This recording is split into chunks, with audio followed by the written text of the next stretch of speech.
안녕하세요. 오늘 저희는 특별히 하자채널 구독자이신 당신만을 위해 준비한 투자 심층 분석 시간입니다. 네, 보내주신 여러 유튜브 영상 또 투자 글들, 이걸 바탕으로 성공 투자의 핵심이 뭔지 같이 한번 파헤쳐 보려고 합니다. 네, 맞습니다.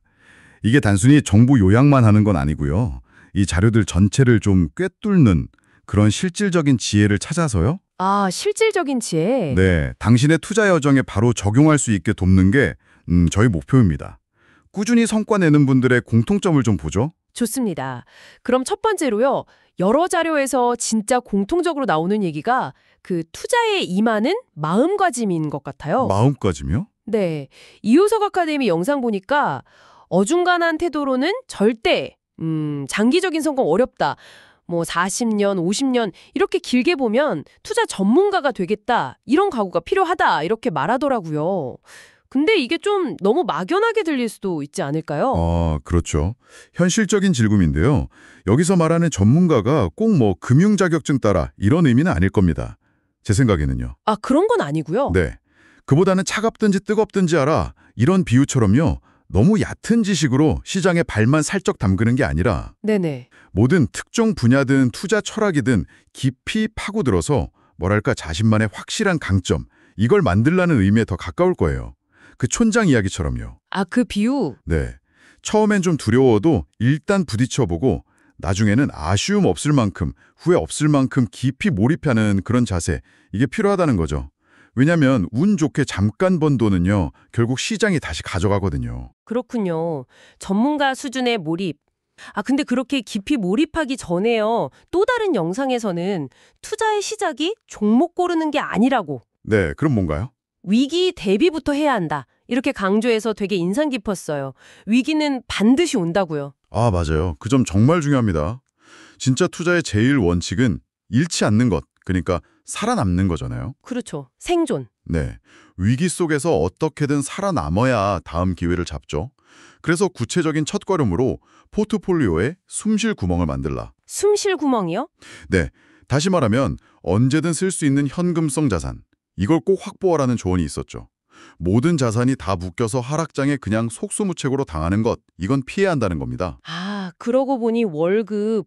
그 월급의 가치를 좀 새롭게 보라는 부분도 되게 흥미로웠어요. 아, 맞아요. 월급. 꾸준한 현금 흐름이 있으니까 이게 마치 거대한 채권을 가진 거랑 똑같다. 그래서 특히 젊은 투자자일수록 이걸 믿고 더 적극적인 투자를 할 수 있다. 뭐 이런 분석이었죠. 아, 생각해보니 정말 든든한 안전판이네요. 정확합니다. 아주 든든하죠. 거기다 더해서 심리적인 대비책으로 스스로 최악의 상황을 가정해보는 것. 최악의 상황이요. 네, 일종의 스트레스 테스트죠. 이걸 해보라는 조언도 있었어요. 예를 들면 만약 내 자산이 반토막 나면 나 견딜 수 있나? 이런 질문을 던져보는 거죠. 아찔한데요? 그렇죠. 근데 이런 예행 연습을 해두면 실제 하락장에 왔을 때 패닉에 빠지지 않고 오히려 침착하게 어쩌면 기회를 잡을 수도 있는 그런 내성을 기를 수 있다는 겁니다. 네, 그렇게 위기 속에서도 살아남을 준비를 했다면 그 다음은 이제 어떤 자산을 믿고 갈 거냐 이 문제일 텐데요. 네, 그렇죠. 핵심 자산이랑 주변 자산, 이걸 구분하라는 조언이 딱 눈에 띄었습니다. 어떤 상황에서도 안 팔고 오히려 더 살 확신이 드는 거, 그게 핵심 자산이라고요. 네, 바로 그겁니다. 그 핵심 자산을 알아보는 눈. 이게 아까 말씀드린 전문가적 몰입이랑 딱 연결되는 거예요. 아, 연결되는군요. 네, 특정 자산이나 산업에 대해 깊이 이해하고 자신만의 확신이 있어야만 남들이 다 공포에 질려서 팔 때 오히려 싸게 더 사들일 수 있는 용기, 이게 생기는 거죠. 그 개미가 주식시장에서 살아남는 법 그래서도 나오잖아요. 워런 버핏이랑 존 템플턴 같은 대가들도 방식은 다 달랐다고요. 맞아요. 방식은 달랐죠. 중요한 건 재무제표 같은 기본기는 당연히 익혀야 하고요.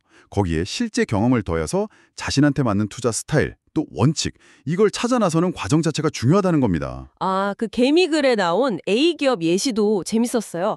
우산, 장화, 에어컨 파는 회사. 네네, 기억납니다. 단순히 분기 실적만 볼 게 아니라 이게 계절 타는 산업이니까 그런 특성을 같이 봐야 한다. 이런 점이었죠. 그리고 또 중요한 게 감정에 휩쓸리는 거, 뇌동매매라고 하죠. 아, 내동매매 정말 위험하죠. 네. 그러니까 남들 따라 사고 파는 걸 피하려고 자신만의 명확한 매매 원칙. 예를 들어 5% 이상 급증한 날은 절대 안 산다. 뭐 매수 가격에서 마이너스 10% 빠지면 이유 불문 손절한다. 이런 기준을 딱 세우고 철저하게 지키는 훈련이 필요하다. 이렇게 강조했더라고요. 네, 원칙이 없으면 결국 후회하고 손실로 이어지는 경우가 너무 많습니다. 감정을 잘 다스리고 일관성을 유지하려면 자신만의 기준을 세우고 진짜 기계처럼 지키는 연습, 이게 필수적이죠. 자, 마지막으로요. 이 모든 과정을 계속해 나갈 수 있게 하는 힘. 이건 어디서 나올까요? 여러 자료에서 공통적으로 기록의 중요성을 얘기했어요. 기록이요? 네. 모든 투자 결정, 그리고 그때 느꼈던 감정까지 다 기록하는 게 성장의 핵심 동력이라고요. 전적으로 동감합니다.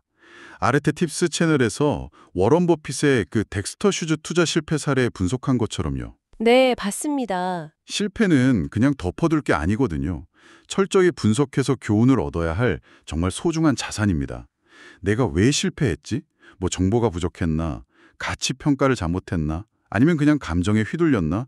이런 구체적인 원인을 파악하고 이걸 바탕으로 자신의 투자 원칙을 계속 보완해 나가야 하는데요. 이때 기록만큼 좋은 도구가 없어요. 성공이든 실패든 다 복귀하면서 배우는 거죠. 네. 오늘 저희는 하자 채널 구독자이신 당신이 보내주신 자료들을 통해서요. 성공적인 투자를 위해서는 전문가 수준의 깊이 있는 학습과 마음가짐, 그리고 철저한 위기관리 능력, 또 흔들리지 않는 자신만의 원칙, 마지막으로 꾸준한 기록을 통한 성찰, 이게 정말 필수적이라는 점을 다시 한번 확인했습니다. 물론 이게 뭐 하루아침에 다 이루어지진 않을 겁니다. 쉽지 않죠. 하지만 장기적인 성공을 정말 꿈꾸신다면 반드시 거쳐야 할 그런 여정이라고 생각합니다. 오늘 나눈 이야기들이 시장의 변동성 속에서도 당신만의 길을 찾는데 좀 깊이 있는 통찰과 용기를 더해드릴 수 있기를 진심으로 바랍니다. 그것에 대해서요. 만약 시장 전체가 그건 틀렸다고 외면할 때 당신은 여전히 그 미드를 지킬 만큼의 확실한 근거와 확신을 가지고 계신가요? 한번 깊이 생각해 보시면 좋겠습니다. 다음 분석에서 또 뵙겠습니다.